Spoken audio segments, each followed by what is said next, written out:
5ই August আজ থেকে ঠিক 1 বছর আগে 2024 সালের এই দিনে ফ্যাসিস্ট বাংলাদেশ ছেড়ে পালিয়েছে। রাহমুক্ত হয়েছে বাংলাদেশ।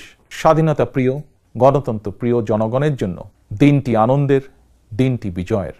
রাহমুক্ত বাংলাদেশের এই দিনটিকে অন্তর্বর্তীকালীন সরকার জুলাই গণ অভ্যুত্থান দিবস হিসেবে ঘোষণা করেছে। তাবেদার মুক্ত বাংলাদেশের জনগণ প্রতি বছর এই দিনটিকে স্বাধীনভাবে সানন্দে সরকারি ছুটির দিন হিসেবে উপভোগ করবে। স্বাধীনতা এবং গণতান্ত্রিক রাজনৈতিক অধিকার চর্চার নতুন অঙ্গীকারে উদ্বুদ্ধ হবে। গণতন্ত্রপ্রিয় ভাই ও বোনেরা, 21 শতকের এই বাংলাদেশে পলাতক স্বৈরাচার এক বিভীষিকার রাজত্ব কায়েম করেছিল। গুম, খুন, অপহরণ, হামলা, মামলা, নির্যাতন, নিপীড়নকে সাধারণ এবং স্বাভাবিক ঘটনায় রূপান্তর করেছিল। এই ফ্যাসিবাদের বিরুদ্ধে 1.5 দশকেরও বেশি সময় ধরে চলা আন্দোলনের সময় বিএনপি সহ ভিন্ন দল এবং মতের গণতন্ত্রের পক্ষের শক্তির লাখো কোটি নেতাকর্মীর জন্য দেশকে নরকে পরিণত করে রাখা হয়েছিল। শত শত মিথ্যে মামলার কারণে ভিন্ন দল এবং মতের লক্ষ লক্ষ নেতাকর্মী সমর্থকের ঘরবাড়ি ছাড়া করে দেওয়া হয়েছিল। অনেকের পারিবারিক বন্ধন ছিন্ন হয়ে গেছে। গণতন্ত্রকামী মানুষের কণ্ঠ রুদ্ধ করতে পলাতক স্বৈরাচারের নির্দেশে দেশে শত শত গোপন বন্দিখানা, আয়নাঘর বানানো হয়েছিল। সেই আয়নাঘরের অন্ধকার প্রকোষ্ঠে জলজন্ত মানুষকে দিনের পর দিন, রাতের পর রাত, বছরের পর বছর আটকে রাখা হতো। অনেককে চিরতরে গায়েব করে দেওয়া হয়েছে। বিএনপির সাবেক এমপি ইলিয়াস আলী কিংবা কমিশনার চৌধুরী আলমের আজও খোঁজ মেলেনি। সংবিধান উপেক্ষা করে মানুষের ভোটের অধিকার কেড়ে নিয়ে নির্বাচনী ব্যবস্থাকে প্রহসনে পরিণত করা হয়েছিল। দেশকে চিরতরে তাবেদার রাষ্ট্রে পরিণত করতে দেশের শিক্ষা ব্যবস্থাকে বিনষ্ট করার সকল আনুষ্ঠানিকতা প্রায় চূড়ান্ত হয়ে গিয়েছিল। বই খাতা কলমের পরিবর্তে রাজনীতির নামে শিক্ষার্থীদের হাতে তুলে দেওয়া হয়েছিল লগি, বৈঠা, হাতুড়ি বা চাপাতি। বিপর্যস্ত করে দেওয়া হয়েছিল দেশের অর্থনীতি। ব্যাংকগুলোকে দেউলিয়া করে ফেলা হয়েছিল। দেশ থেকে 28 লক্ষ কোটি টাকা পাচার করে বিদেশে পাঠিয়ে দেওয়া হয়েছিল। অন্যায়, অনিয়ম, অনাচার, দুরাচার, লুটপাট দৈনন্দিন চিত্র হয়ে উঠেছিল। দেশে প্রতিষ্ঠিত করা হয়েছিল ব্যক্তিতন্ত্র। তবে শেষ রক্ষা হয়নি দেশের সকল শ্রেণী পেশার মানুষ, ছাত্র জনতা, কৃষক, শ্রমিক, রিক্সা চালক, মুঠে মজুর, গার্মেন্টস কর্মী, হোটেল রেস্তোরাঁ কর্মী, পরিবহন শ্রমিক, সাংবাদিক, বুদ্ধিজীবী, সংস্কৃতি কর্মী, গৃহবধূ, নারী, শিশু, এমনকি আমাদের মায়েরা সকলেই ঐক্যবদ্ধ হয়ে জুলাই আগস্টের গণ অভ্যুত্থানে রাজপথে নেমে এসেছিলেন। গণ অভ্যুত্থান দমনে হেলিকপ্টার থেকে গুলি করেও মানুষ হত্যা করা হয়েছিল। শহীদ আবু সাইদ, ওয়াসিম, মুগ্ধ, আমাদের এইসব সাহসী সন্তানদের বুকে গুলি করে হত্যা করা হয়েছে। শুধুমাত্র 2024 সালের জুলাই আগস্টের গণ অভ্যুত্থানে 1,500-এরও বেশি মানুষ শহীদ হয়েছেন।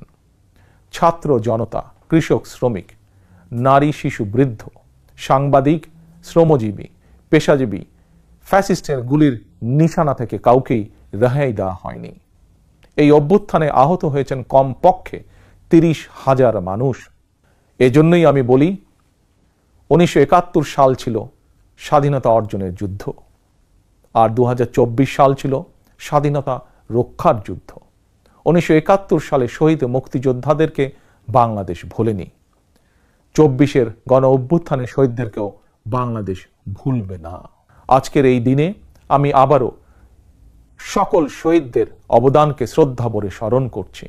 আহতদের দ্রুত আরোগ্য লাভের জন্য আল্লাহর দরবারে প্রার্থনা করছি। দেশে জনগণের রাজনৈতিক এবং অর্থনৈতিক ক্ষমতা নিশ্চিত করে সাম্য, মানবিক মর্যাদা, সামাজিক সুবিচার প্রতিষ্ঠার মাধ্যমে একটি ইনসাফ ভিত্তিক গণতান্ত্রিক মানবিক বাংলাদেশ গঠনের মাধ্যমেই আমরা শহীদদের প্রতি ঋণ পরিশোধ করতে পারি। প্রিয় ভাই বোনেরা, বিগত 1.5 দশকের ফ্যাসিবাদী আন্দোলনের সঙ্গে স্বাধীনতা পরবর্তী 3-3.5 বছরের সময়কাল ছাড়া আর কোনো শাসনামলের তুলনা চলে না। সুতরাং আমি সবাইকে বিনীতভাবে আহ্বান জানাবো, হিটলারের নাৎসিবাদ সম্পর্কে যেমন কেউ গৌরব করে না, পলাতক ফ্যাসিস্ট এর শাসনকাল নিয়েও গৌরব করার কিছুই নেই।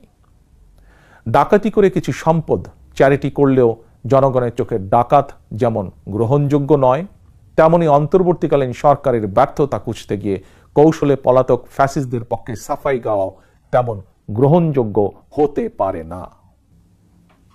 যারা কৌশলে ফ্যাসিবাদী শাসনের সঙ্গে বর্তমান অন্তর্বর্তীকালীন সরকারের তুলনা করতে চান, তাদেরকে স্মরণ করিয়ে দিয়ে বলতে চাই, 5ই আগস্ট বাংলাদেশে যা ঘটেছে এটি শুধু বাংলাদেশ নয়, বিশ্বের ইতিহাসেও মনে হয় নজিরবিহীন। 5ই আগস্ট গণভবন ছেড়ে ফ্যাসিস্ট পালিয়েছে, সংসদ ভবন রেখে তথাকথিত সাংসদ পালিয়েছে, আদালত ছেড়ে প্রধান বিচারপতি পালিয়েছে, বায়তুল মোকাররম ছেড়ে প্রধান খতিব পালিয়েছে, ক্যাবিনেট ছেড়ে মন্ত্রীরা পালিয়েছে, ফ্যাসিস্টের দোসররা গা ঢাকা দিয়েছে। তবে উদ্বেগের বিষয় হচ্ছে, পলাতক এই ফ্যাসিস্টের চক্রের মনে এখনো কোনো অনুতাপ, অনুশোচনা নেই। প্রিয় ভাই ও বোনেরা, স্থানীয় সরকার থেকে আরম্ভ করে জাতীয় সংসদ পর্যন্ত প্রতিটি স্তরে জনগণ যখন সরাসরি নিজের পছন্দের প্রার্থীকে নিজের ভোট প্রয়োগ করে প্রতিনিধি নির্বাচন না করবে, সরকার গঠন কিংবা সরকার পরিবর্তনের ক্ষমতা অর্জন করতে না পারবে, ততদিন পর্যন্ত রাষ্ট্র এবং সরকারে জনগণের ক্ষমতা প্রতিষ্ঠিত হবে না। প্রিয় দেশবাসী, 2024 সালের 5ই আগস্ট বাংলাদেশের ইতিহাসের ঘৃণ্যতম ফ্যাসিস্ট পালিয়ে যাওয়ার পরপরই বীর জনতার উদ্দেশ্যে দেওয়া এক অভিনন্দন বার্তায় আমি বলেছিলাম, বিজয়ের কাছে পরাজিতরা নিরাপদ থাকলে বিজয়ের আনন্দ মহিমান্বিত হয়। সেটি পুনরায় স্মরণ করিয়ে দিয়ে দেশের গণতান্ত্রিকামী জনগণের প্রতি আমার আহ্বান, কেউ আইন নিজের হাতে তুলে নেবেন না, মব ভায়োলেন্সকে উৎসাহিত করবেন না, নারীর প্রতি সহিংস আচরণ করবেন না, অন্যের স্বাধীনতার প্রতি শ্রদ্ধাশীল থাকুন। একজন মায়ের চোখে বাংলাদেশ যেমন, আমরা তেমন একটি বাংলাদেশ গড়তে চাই, যেখানে দল, মত, ধর্ম, বর্ণ নির্বিশেষে বিশ্বাসী, অবিশ্বাসী, সংশয়বাদী প্রতিটি সন্তান, প্রতিটি মানুষ নিরাপদে থাকবে। আজ এবং আগামীর প্রতিটি 5ই আগস্ট হয়ে উঠুক গণতন্ত্র, সুশাসন প্রতিষ্ঠা আর মানবিক মানুষ হয়ে ওঠার অঙ্গীকারের দিন। এই সুমহান অঙ্গীকার বাস্তবায়নের দীর্ঘ যাত্রায় আমি এবং আমার দল বিএনপি দেশের সকল গণতান্ত্রিকামী জনগণের সমর্থন এবং সহযোগিতা আশা করছি।